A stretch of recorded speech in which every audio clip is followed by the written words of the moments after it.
হালাল রুজি উপার্জন করা এটা আল্লাহ সুবহানাহু ওয়া তাআলার একটা হুকুম। আল্লাহ সুবহানাহু ওয়া তাআলা আদেশ করেছেন তোমরা হালাল রুজি উপার্জন করো। তাই এই বস্তা ভর্তি বালু যারা বহন করে তারা অবশ্যই হালাল রুজি উপার্জন করেন। কিন্তু রাসূল পাক সাল্লাল্লাহু আলাইহি সাল্লাম তিনি বলেছেন যে নামাজের সময় হইলে যেই ব্যক্তি নামাজ পড়বে না এবং ওই সময় যেই পয়সাটা উপার্জন করে সেই পয়সাটা হারাম।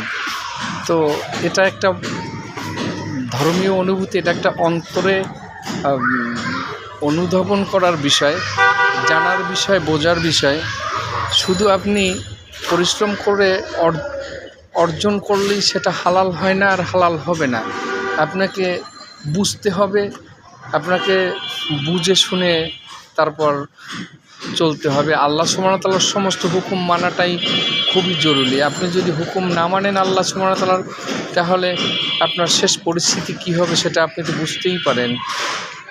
তাই হালাল রুজি উপার্জন করা যেমন জরুরি, আল্লাহ সুবহানাহু ওয়া তাআলার হুকুম মানাটা জরুরি, তেমনি নামাজ আদায় করাটা এটা খুবই জরুরি। আল্লাহ সুবহানাহু ওয়া তাআলার মহান হুকুম। আল্লাহ সুবহানাহু ওয়া তাআলা কিয়ামতের দিন সবচাইতে বেশি হিসাব নেবেন এই নামাজের।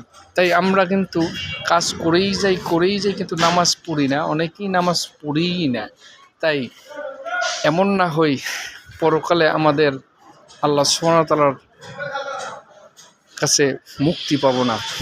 তাই প্রিয় ভাই, প্রিয় বোন, সর্বপ্রথম নামাজ পড়তে হবে।